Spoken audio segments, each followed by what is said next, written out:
Tras la orden de prisión preventiva, los detenidos por el caso Purga fueron trasladados a la cárcel 4 en Quito, aunque la Fiscalía pidió que vayan a la cárcel de Cotopaxi. Contraloría anunció el inicio de auditorías al patrimonio de 63 magistrados de la provincia del Guayas a raíz del caso Purga. La excomandante general de policía Tania Varela no asistió al segundo llamado de la Comisión de Fiscalización, que investiga sus presuntos nexos con el narcotráfico. En lo internacional, los problemas en Cuba, lejos de solucionarse, se agudizan. Esta vez, la isla enfrenta apagones más frecuentes y prolongados, así como escasez de agua. En los deportes, el Real Madrid y el Manchester City firmes en la Champions League. Ambos clasificaron entre los 8 mejores equipos del torneo.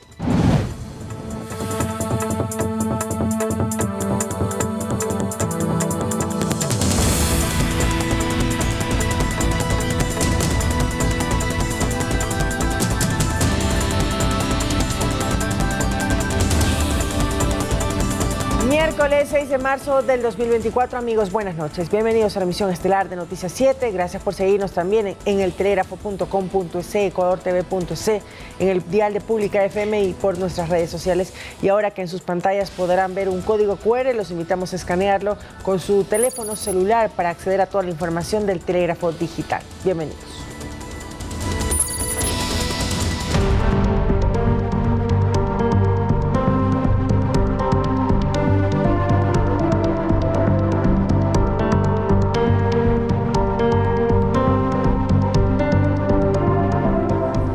El juez de la Corte Nacional de Justicia, Javier de la Cadena, dictó prisión preventiva para 9 de los 12 procesados por presunta delincuencia organizada en el caso Purga. Además, dispuso medidas alternativas para 2 más y para uno de ellos arresto domiciliario por ser de la tercera edad. Fue una audiencia maratónica. Más de 15 horas se tomó el juez para analizar el pedido de fiscalía en contra de los hoy procesados por el caso Purga. Entre los investigados constan el ex asambleísta social cristiano Pablo Muentes y la expresidenta de la Corte Provincial de Justicia de Guayas, Fabiola Gallardo. Contra ellos y otras 7 personas, el magistrado dictó prisión preventiva, mientras que la esposa de Muentes y un funcionario de la Judicatura deberán cumplir medidas alternativas como la prohibición de salida del país. Por su lado, el juez Reinaldo Ceballos deberá cumplir arresto domiciliario y portar grillete electrónico por ser de la tercera edad. Además, ninguno de los procesados podrá enajenar bienes y tendrán sus cuentas bancarias congeladas. La instrucción fiscal durará 90 días. La fiscal general del Estado, Diana Salazar, pidió al juez nacional que se asegure que los procesados no vayan a celdas donde puedan reunirse con aquellos que están detenidos por el caso Metástasis, que también investiga una trama de delincuencia organizada, mientras los abogados defensores pidieron que se garantice su seguridad y anunciaron que apelarían esa decisión para el traslado a cárceles. El caso Purga, en palabras de la fiscal Diana Salazar, revela la unión entre la corrupción judicial y la delincuencia organizada para la obtención de decisiones judiciales que mantenían en asombro a toda la sociedad. Andrea Orbe, Noticias 7. El Consejo de la Judicatura busca el mecanismo para reemplazar a los jueces de la Corte de Justicia del Guayas, quienes están procesados en el caso Purga, aunque no pueden ser inhabilitados hasta que no sean llamados a juicio. Además, la Contraloría del Estado anunció el inicio de auditorías al patrimonio de 63 magistrados de la provincia del Guayas. Para el Consejo Nacional de la Judicatura, ¿en qué situación se encuentran los jueces de la Corte de Justicia del Guayas, quienes están procesados por el caso Purga? Ellos tienen prisión preventiva y eso hay que valorar. Usted sabe que para que puedan tener una inhabilidad tienen que ser llamados a juicio. La Judicatura, argumentó su presidente encargado, busca el mecanismo para que la Corte de Justicia guayasense no quede en acefalía en cuanto a su dirección. Y esa es una de las preocupaciones del Consejo porque tenemos noticias de que solamente tenemos 5 jueces en la sala penal. Entonces el Consejo de la Judicatura está tomando como emergencia esa situación y lo que vamos a designar, ojalá acepten los 3 jueces de anticorrupción que están en sala para nombrarlos como jueces temporales, serían 3 más, serían 8 si es que ellos realmente aceptan, ¿no? Según Román, se han tomado correctivos para evitar que fuerzas políticas tengan injerencia en decisiones judiciales. Nombrando directores provinciales que no tienen afinidad política, sino técnica. Las sospechas de la Fiscalía sobre jueces y exmagistrados de la Corte del Guayas motivó la intervención de la Contraloría. Inicialmente se empezará por esta provincia examinando los patrimonios de 63 autoridades judiciales sobre la base de sus declaraciones de bienes presentadas al organismo de control. Todo dinero que ingrese sin justificación ya se presume que hay un enriquecimiento ilícito. Estos exámenes arrancarán en las próximas horas y tomará como máximo 180 días hasta determinar las conclusiones. Sí, nosotros lo que hacemos es contrastar lo que es la declaración de inicio con la final que tenemos. Revisamos todos los recursos que han ingresado a las cuentas de ellos. Recursos así sean, digamos, de 20, 30 dólares, van a decir algunos, pero ¿por qué tan poquito? Esos 30, 40 dólares, si es algo repetitivo, está recibiendo de alguna forma. Tiene que justificarnos todo eso. Al acabar la verificación de sus patrimonios, la Contraloría aplicará el mismo proceso con jueces de otras provincias del país. Javier Ceballos, Noticias 7. La excomandante general de la policía, Tania Varela, no asistió al segundo llamado de la Comisión de Fiscalización que investiga sus presuntos nexos con el narcotráfico. Tampoco lo hicieron los exgenerales Giovanni Ponce y Mauro Vargas. Según especialistas, estos pedidos de comparecencias no son vinculantes ni tienen consecuencias penales. Con molestias y reclamos, inició la sesión de la Comisión de Fiscalización, pues la excomandante general de policía, Tania Varela, tampoco asistió al segundo llamado. Esta mesa legislativa investiga los presuntos nexos de Varela con grupos narcotraficantes, tras un informe del Frente Parlamentario Anticorrupción, liderado por el asesinado Fernando Villavicencio. En dicho informe se menciona a Varela como alias La Madrina, quien sería colaboradora de organizaciones narcotraficantes como la mafia albanesa. Según dicho informe, Varela ponía oficiales de confianza en puntos claves para el envío de estupefacientes. Es inaudito que siendo un tema tan grave que involucra a las ex cúpulas de la policía, no quieren dar la cara al país. ¿Qué está pasando? Quien tampoco fue por segunda vez fueron los ex generales Giovanni Ponce y Mauro Vargas. Por ello, la comisión hizo varios pedidos de información. Primero a Migración para ver si Varela, Ponce y Vargas siguen en el país. A la Unidad de Análisis Financiero UAFE para analizar sus patrimonios financieros. Y a la Contraloría para conocer el detalle de sus declaraciones patrimoniales que debieron hacer al iniciar y finalizar sus periodos. Y como muy importante, se solicitó al SRI explicar por qué se excluyó a Albania de la lista de paraísos fiscales en 2022 durante el gobierno de Guillermo Lasso y por qué se decidió incluirlo otra vez en el actual gobierno.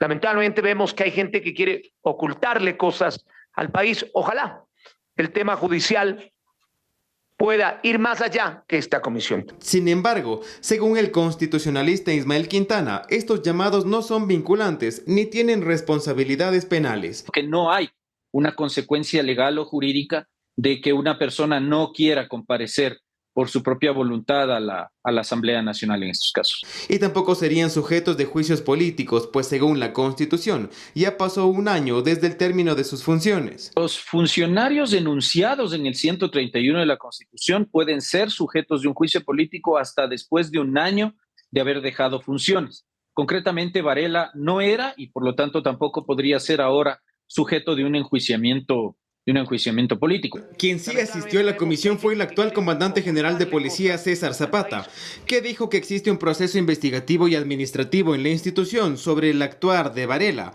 pero los detalles los tratará de forma reservada. Edison Saavedra, Noticias 7. En Quito se realiza el segundo Congreso Internacional de Seguridad Penitenciaria, donde se analizan problemáticas como el terrorismo, narcotráfico y crimen organizado. El discurso principal lo protagonizó la fiscal general Diana Salazar, quien lleva investigaciones como el caso Metástasis y Purga.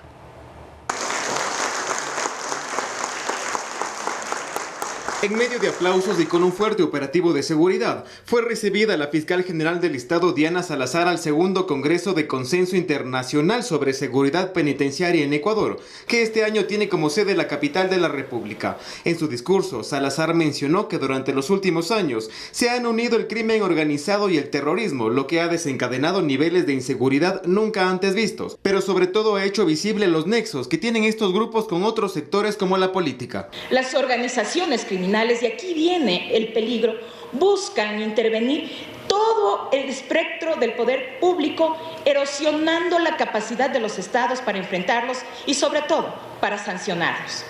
Y eso se busca evidenciar en el caso Metástasis y Purga, que ha sacudido la esfera judicial, donde se investigan los presuntos nexos de varios jueces y funcionarios públicos con grupos del crimen organizado. Esta cooptación involucra incluso nexos políticos a través del financiamiento ilegal de organizaciones, partidos políticos que ponen a su servicio a la justicia y la problemática que socava aún más el Estado constitucional de derecho.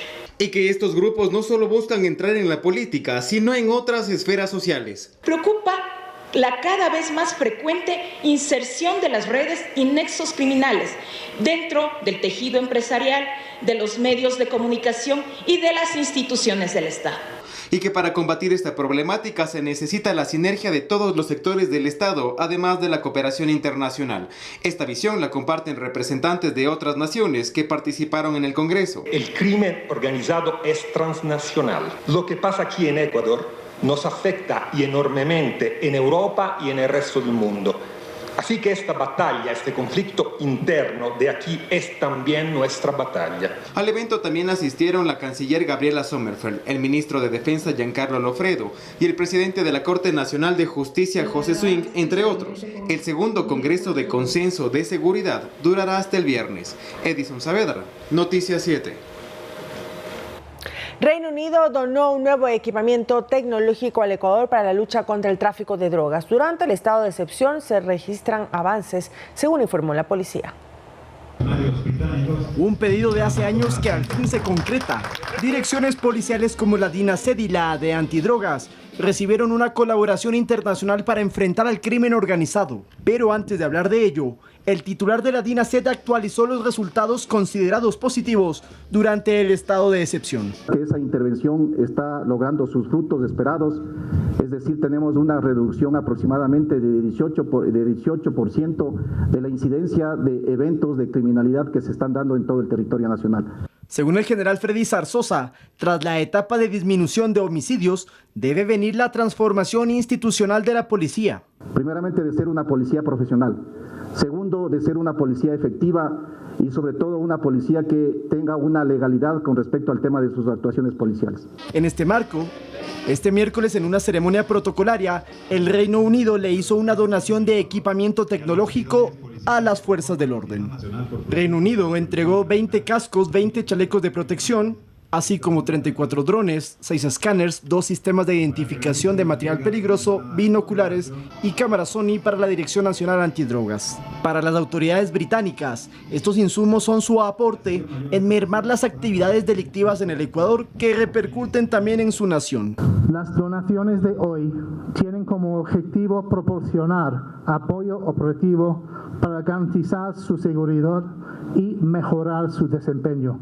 Y es que la droga que se transporta desde nuestro país tiene como destino el mercado inglés, donde en el último año se decomisaron 5.7 toneladas de cocaína valoradas en $500 millones. Es crucial que nos enfocamos en investigaciones clave que aborden las raíces de la grave delincuencia organizada. Estas bandas criminales son como malas hierbas, invasoras. Reino Unido no es el único país que ha hecho donaciones al Ecuador. Recordemos que Francia lo hizo meses atrás y lo mismo Estados Unidos, porque el mensaje ecuatoriano es que esta lucha contra el crimen organizado necesita el apoyo de todo el mundo. Con cámaras de José Luis Guelotuña, Lautaro Andrade Castro, Noticias 7. El bloque de seguridad conformado por policías y militares realizó una nueva intervención en la cárcel regional de Guayaquil. Las incursiones fueron en diferentes pabellones, según anunció la policía. El personal decomisó varios celulares y dosis de drogas. Además, rescataron más de 50 mascotas que estaban en el entorno carcelario o en poder de las personas privadas de la libertad.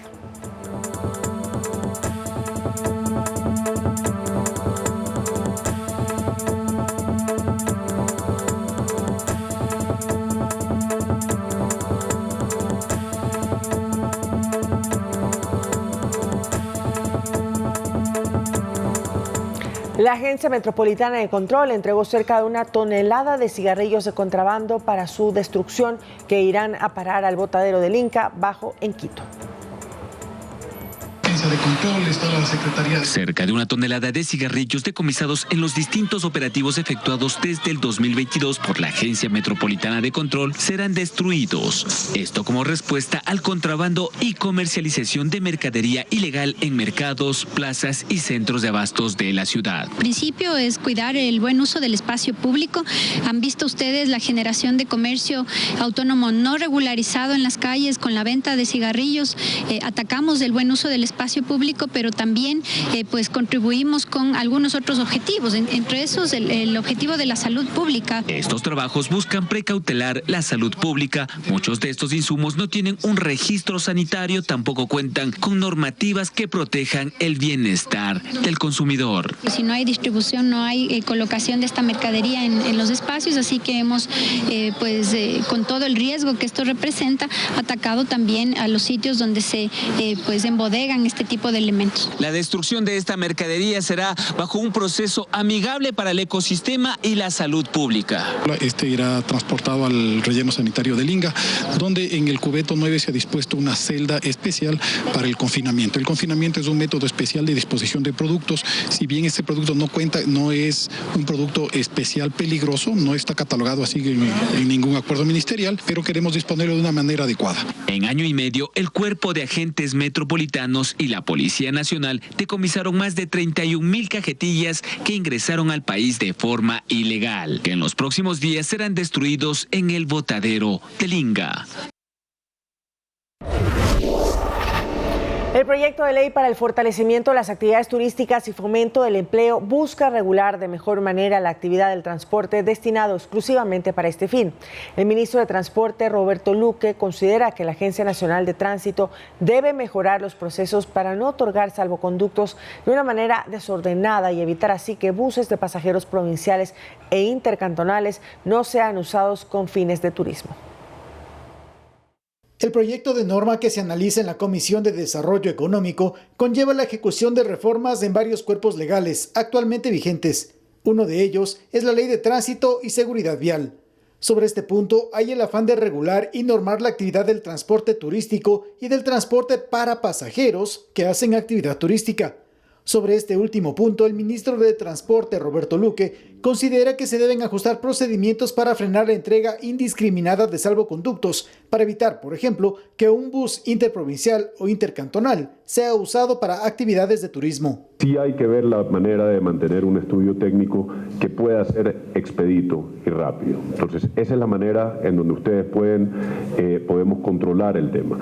Entiendo que hay un estudio, aquí está la gente de la NTI y va a comparecer más tarde, y ese estudio ha arrojado que se necesitan 283 cupos, que a priori pareciera muy poco respecto a lo que se ha solicitado, que son en total 2.000 cupos. Y en el otro extremo, evitar que los buses o busetas para turismo cumplan rutas y frecuencias como un bus para pasajeros. Definitivamente lo que no puede pasar es que la gente que tenga cupos de turístico empiecen a hacer rutas y frecuencias, que en mucha medida está pasando hoy en día. Esta mesa legislativa espera que el próximo 14 de marzo se realice en el Pleno el primer debate del quinto proyecto de iniciativa del Ejecutivo enviado con el carácter de urgente en materia económica. Javier Ceballos, Noticias 7. El presidente Daniel Noboa Sin deberá decidir si ejecuta para el próximo feriado de Semana Santa la reducción del IVA para actividades turísticas y en qué porcentaje. Esto debido a que la ley para financiar el conflicto armado interno que contempla el aumento de este tributo entrará en vigencia para esa semana, pero se aplicaría recién desde el 1 de abril. Se lo explicamos de inmediato. Cada uno de ustedes. Será una decisión del presidente Daniel Noboa el determinar si para esos días de asueto se aplicará la reducción del IVA, ya que de por medio hay varios factores que, al momento, hacen incierta su aplicación. El primer factor tiene que ver con que no existe un decreto ejecutivo firmado por el actual mandatario que disponga esta medida para los feriados del 2024. En el feriado de Carnaval de este año se ejecutó esta medida en ciertos comercios. El último donde se aplicó en su totalidad esta medida fue por el Día de Difuntos e Independencia de Cuenca en noviembre del 2023, por el decreto que fue firmado por el expresidente Guillermo Lasso. El segundo factor se da por el tema plazos. ¿A qué nos referimos? Entre jueves y viernes de esta semana, el Ejecutivo dispondrá la publicación en el registro oficial de la Ley para financiar el conflicto armado interno, que lleva implícito el incremento del porcentaje del IVA. Pese a ello, el aumento de este impuesto regirá oficialmente desde el 1 de abril. Al caer el feriado de Semana Santa en los últimos días de marzo, el vicepresidente de la Comisión de Desarrollo Económico de la Asamblea, Blasco Luna, explica que será potestad del jefe de Estado decidir si toma esta medida y en qué porcentaje del IVA lo ubica. Se mantendría en el 8%. Por los 3 días nada más, sí, por 3 días en el 8% y claro, nuevamente regresaría al 13%. Aquí estamos nosotros a la expectativa de que si el presidente solicita al Ministerio de Finanzas que se motive el incremento al 15%, de hecho subiría al 15%. También en la Comisión de Desarrollo Económico se analiza el proyecto de ley para el fortalecimiento de actividades turísticas, que si bien no topa aspectos relacionados al IVA, sí contempla aplicar beneficios tributarios para el desarrollo del sector turístico. Si aparte de una rebaja en impuestos, usted le plantea una campaña de promoción, usted plantea un país seguro, naturalmente se va a potenciar el sector. Desde el lunes 1 de abril, en todo el país regirá el IVA con el porcentaje que oportunamente dará a conocer el Ejecutivo, con un tope máximo del 15%. Javier Ceballos, Noticias 7. Los ingresos que obtendría el Estado por la renegociación del espectro radioeléctrico con las operadoras telefónicas podría incrementar, según explicó el ministro de Telecomunicaciones, César Martín, en el espacio de entrevistas de Noticias 7. También contestó cuándo terminaría el proceso de renegociación. Veamos. Las operadoras telefónicas de Movistar y Claro funcionan de manera prorrogada en Ecuador porque la renegociación de sus contratos aún no culmina. Estamos ya en la etapa final, hemos recibido los insumos, estamos en la etapa de valoración técnica de los mismos. Como fecha tope para finalizar la renegociación establece septiembre de este año. Así lo anunció el ministro de Telecomunicaciones, César Martín, quien lleva las negociaciones para la renovación del espectro radioeléctrico, un proceso que se efectúa cada 15 años. Según la proforma presupuestaria del 2024, el Ecuador obtendría ingresos por $410 millones en ambos contratos. Los valores no han sido todavía develados. Hemos conversado con el Ministerio de Economía y Finanzas y, como lo dice claramente también en los incisos de la proforma presupuestaria, estos son valores referenciales. Los nuevos contratos contemplan 2 cláusulas especiales. Para garantizar la seguridad tanto en localidades complejas como las cárceles, como en otras que así se hayan determinado. También hay un tema de obligaciones de despliegue, interconectividad de escuelas, interconectividad de parroquias rurales. Además, las 2 multinacionales podrían comprar bandas de frecuencia para el 5G, una tecnología que el usuario quizás no note en la velocidad del servicio, pero sí beneficiará al sector industrial. Agricultura inteligente, telemedicina.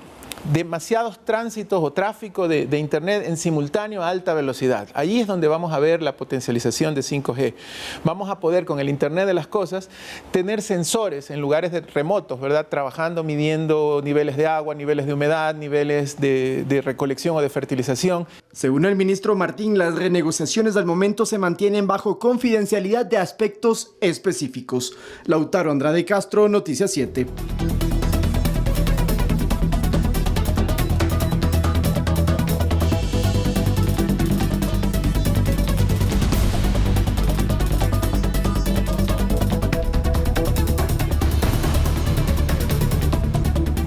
Nikki Haley anunció su retiro de la contienda política rumbo a las elecciones presidenciales de Estados Unidos del próximo 5 de noviembre, tras los resultados del supermartes. Veamos más sobre el inicio del proceso democrático en ese país. Era algo que se veía venir tras los resultados del supermartes de elecciones primarias en Estados Unidos. La ex embajadora de ese país ante la ONU, Nikki Haley, anunció este 6 de marzo que abandona la contienda por la nominación del Partido Republicano para las presidenciales del próximo 5 de noviembre. Estoy agradecida por el apoyo, pero ha llegado el momento de suspender mi campaña. Y aunque no seré más candidata, no dejaré de usar mi voz para defender las causas en las que creo. Felicito a Trump y le deseo lo mejor, así como a cualquiera que sea el próximo presidente de Estados Unidos. La única contrincante de Donald Trump no tuvo más que reconocer los resultados que dejaron a su compañero de bancada y a Joe Biden como los grandes ganadores de la jornada. Trump apenas perdió en el estado de Vermont, sumando hasta los últimos reportes 995 delegados, frente a los 89 conseguidos por Haley, faltándole muy poco para lograr los 1.215 que requiere para su nominación republicana. Los comentaristas dicen que nunca había habido algo tan decisivo. Ha sido una noche maravillosa, un día maravilloso. Ha sido un periodo increíble en la historia de nuestro país. Triste en muchos aspectos, pero creo que será algo inspirador porque vamos a hacer algo que, francamente, nadie ha podido hacer en mucho tiempo.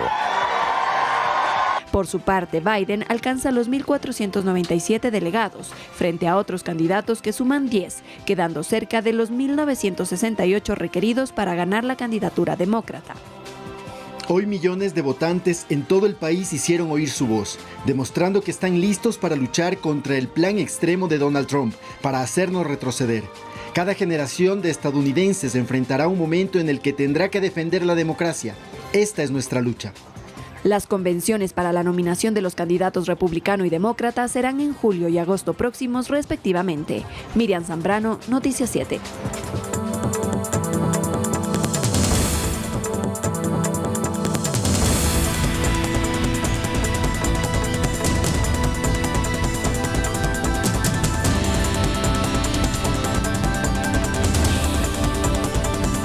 Más información, amigos. La Agencia Metropolitana de Control de Quito realizó la ceremonia de cambio de mando de autoridades, donde se hizo la entrega de vehículos y uniformes para los agentes. Además, se dio a conocer que se llevan 102 procesos sancionatorios dentro de la institución.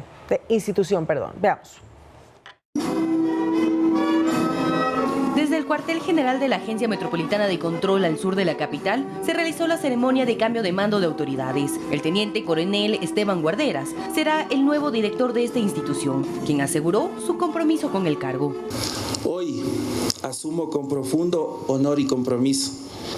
Es un privilegio estar frente a ustedes, conscientes del desafío que implica liderar un equipo comprometido con el ordenamiento y el control del espacio público. Por su parte, el alcalde de Quito exhortó a los agentes metropolitanos a realizar un trabajo del que puedan estar orgullosos sus hijos. Dejan su chompa, dejan su gorra y ellos digan, yo también quiero ser como mi madre, yo también quiero ser como mi padre. No pueden ser defraudados por su acción cotidiana o la acción cotidiana de algunos de ustedes. La secretaria de Seguridad, Carolina Andrade, durante el evento también dio a conocer que se hacía la entrega de uniformes de dotación diseñados específicamente para agentes mujeres. Porque además ese componente importante, fundamental, no había sido tomado en cuenta con anterioridad, generando efectos en la salud y en el desempeño de las mujeres en el ámbito operativo. Al igual que la entrega de vehículos con GPS para garantizar una mayor eficiencia. Las actividades, los tiempos de respuesta y reacción que fortaleceremos para que esos vehículos, esa dotación logística, sea utilizado en beneficio de los quiteños y quiteñas. Y en cuanto a las acciones contra corrupción e incumplimiento de los reglamentos internos, se tiene 102 procesos sancionatorios. Aquí tenemos, por ejemplo, 16 sanciones pecuniarias, 8 destituciones, en total 24 sumarios administrativos vinculados a lo que son faltas graves y muy graves. Manuela Bedón, Noticias 7. Hasta mediados de abril, la ciudad de Ambato tendrá fotorradares en sus vías, pues desde esa fecha los 8 dispositivos ubicados en varios puntos serán retirados tras finalizar el contrato con la empresa a cargo, que a decir de la alcaldesa Diana Caiza, en 10 años más de $500 millones se recaudaron en multas, cuyo principal beneficiario fue dicha compañía. Con el retiro de los fotorradares se prevé implementar otras medidas alternativas para controlar la velocidad en la capital de Tungurahua y hasta se espera que impulse el turismo. Escuchemos las declaraciones de la burgomaestre. Bueno, definitivamente en nuestros planes no está realizar ningún tipo de contratación en torno a este tema de fotorradares.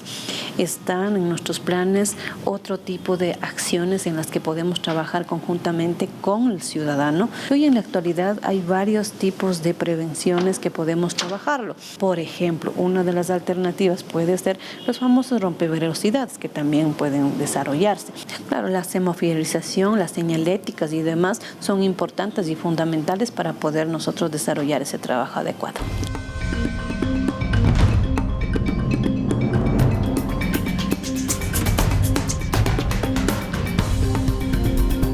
La empresa aseguradora del Metro de Quito no dio paso a los reclamos por los daños ocasionados en las viviendas afectadas en Solanda por la construcción de este medio de transporte. Esto podría significar que los perjudicados no reciban ningún tipo de remediación por los daños en sus casas. En la siguiente nota, los detalles.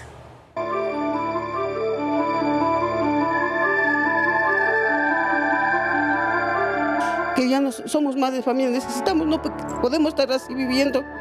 María Teresa y su esposo Fernando viven 35 años en el sector de Solanda. Cuentan que desde que empezó el paso de la excavadora del metro, empezaron las afectaciones, pero se agudizaron desde hace 4 años. María Teresa, ¿usted cuántos años ya vive aquí en Yo ya vivo más de 35 años. 35 años.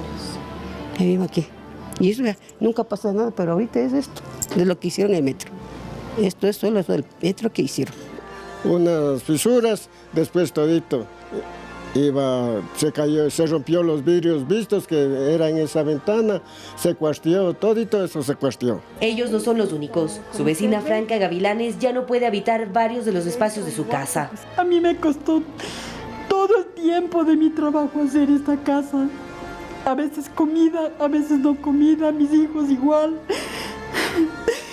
Dice que no tienen la culpa. ¿Cómo no van a tener si sacaron todo el agua de los pozos?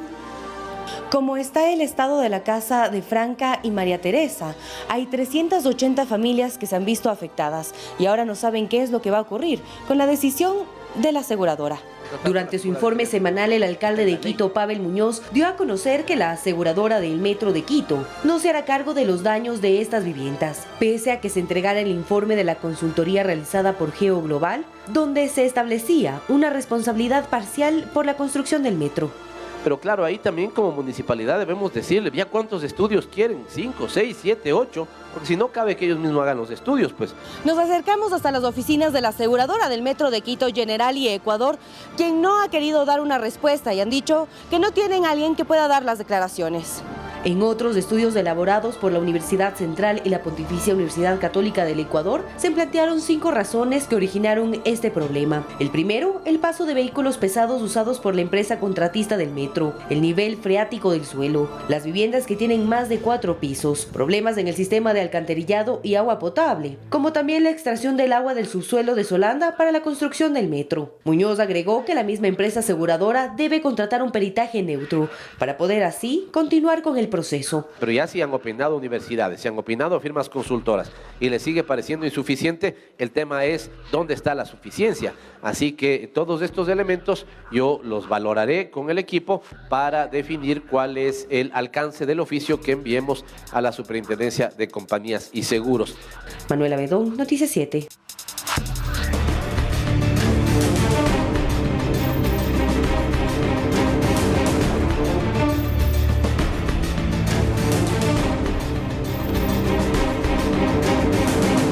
En el Ecuador, 1 de cada 3 niños entre 5 y 11 años tiene sobrepeso u obesidad. Esto según un estudio realizado por la Academia. El director nacional de Estrategias de Prevención y Control de Enfermedades No Transmisibles del Ministerio de Salud dice que en los centros de salud tipo C se captan el 80% de las enfermedades que son derivadas de la obesidad.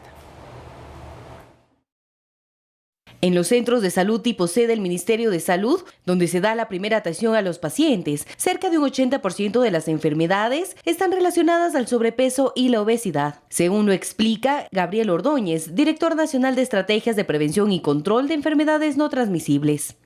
Lo que repercute es que el 80% del presupuesto del Estado está invertido precisamente en estas enfermedades. A medida que aumenta el peso hasta alcanzar los niveles de sobrepeso y obesidad, también aumentan los riesgos de las siguientes afecciones: hipertensión arterial, presión arterial alta, colesterol alto o niveles altos de triglicéridos, diabetes tipo 2, ataque o derrame cerebral, enfermedades de la vesícula, osteoporosis, que es la descomposición del cartílago y el hueso dentro de una articulación, apnea del sueño y problemas respiratorios, varios tipos de cáncer, enfermedades mentales como depresión clínica, ansiedad u otros trastornos. Las personas que tienen sobrepeso, pues disminuye su expectativa de vida en un promedio de 5 a 20 años. Algunas de estas enfermedades tiene el hijo de Florita Casquetti, quien está próximo a cumplir 27 años y actualmente pesa 600 libras. Mi hijo tiene apnea del sueño, insuficiencia cardíaca, hace retenciones de líquido.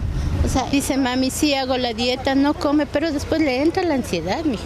Es grave, o sea, es como un adicto a la droga o un adicto al alcohol, pero él es adicto a la comida. Y concuerda con Ordóñez a que se debe a los malos hábitos de vida. La alimentación.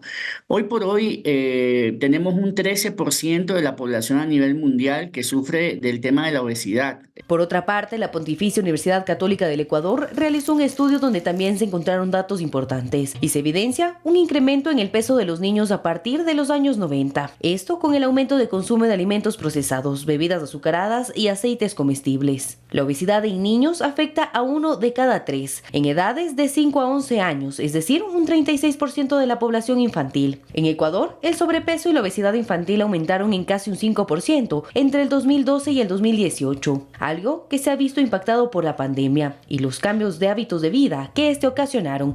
Manuela Bedón, Noticias 7. La actividad del volcán La Cumbre en la isla Fernandina ha decrecido en las últimas horas según el monitoreo del Instituto Geofísico de la Escuela Politécnica Nacional. Les contamos los detalles de su estado en la siguiente nota.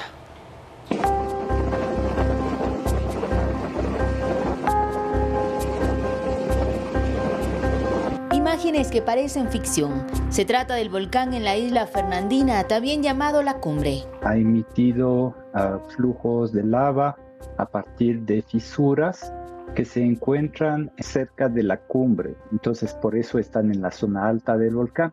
Hubo también emisión de gas. Si bien su erupción inició la noche del sábado 2 de marzo, en las últimas horas disminuyó su actividad. Así lo explica Benjamín Bernard, vulcanólogo e investigador del Instituto Geofísico. La actividad se mantiene a niveles un poco más bajos que al inicio de la erupción. Por eso le caracterizamos como actividad alta con tendencia descendente. La Cumbre es considerado el volcán de mayor frecuencia de erupción en las Islas Galápagos, pues en promedio su proceso se efectúa cada 4 años. Y los flujos bajan por el flanco del volcán. Hasta el momento deben haber bajado hasta una cuota de 350 a 400 metros de altura. Entonces, están todavía lejos del mar. Flujos de lava que al momento no llegan al mar. Si llegara a pasar, Bernard nos explica las consecuencias. Pueden provocar pequeñas explosiones y también vaporizan el agua del mar que se mezcla con los gases de la lava. La isla Fernandina no tiene asentamientos humanos, por tanto no hay riesgo para la población. Desde el geofísico también se monitorea a otros colosos, como el Sierra Negra o el Wolf, considerados los más grandes en las islas. Finalmente, Bernard detalla que existen unos 22 volcanes en la superficie del archipiélago. Olga Velasco, Noticias 7.